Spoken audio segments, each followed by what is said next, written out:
พิธีประดับเด่นกาที่ระลึก50ปีวันสถาปนาสาธารณรัฐประชาธิปไตยปสสลาว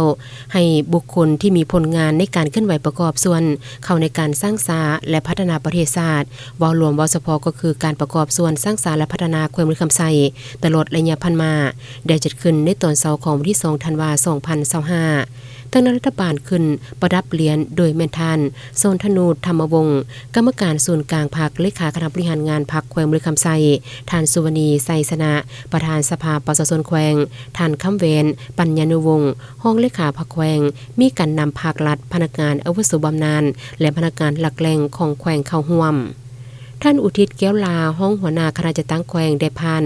รัฐดำรัฐของประธานประเทศแห่งสาธารณรัฐประชาธิปไตยปสสลาวว่าด้วยการประดับเรียนการละลึก50ปีวันสถาปนาสาธารณรัฐประชาธิปไตยปสสลาวให้แก่พนักงานรัฐกรทั้งผู้ประจำการและอดีตพนักงานบำนาญผู้ประกอบการนักธุรกิจภายในแขวงมือคำไซที่มีผลงานผลเด่นและคุณงามความดีในภารกิจปกปักรักษาและสร้างสาพัฒนาประเทศชาติระยะ50ปีที่ผ่านมาซึ่งรวมมีบุคคลที่มีผลงานดีเด่น 6,653 ท่านหญิง 1,806 ท่านในนี้พนักงานราชการประจำการมี 5,380 ท่านหญิง 1,503 ท่านอดีตพนักงานบำนาญ 1,238 ท่านหญิง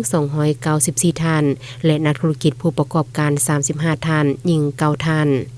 ท่านี้ก็เพื่อหวนคืนถึงวันมหาไสสนะแห่งการปฏิวัติศาสตร์ประชาธิปไตยและนึกถึงผลงานและการเสียสละอันยิ่งใหญ่ของประธานไกรสอนพรหมวิหารประธานสุพรรณวงศ์บรรดาผู้นำนักรบปฏิวัติวีรชนสมาชิกพรรคพนักงานตลอดฮอดประชาชนลาวประดับเฮาที่ได้อุทิศให้แก่ภารกิจต่อสู้กู้ชาติอย่างพิละอัฏฐานสามารถยัดได้เอกราชแห่งชาติปลดปล่อยประเทศชาติได้อย่างสมบูรณ์และสถาปนา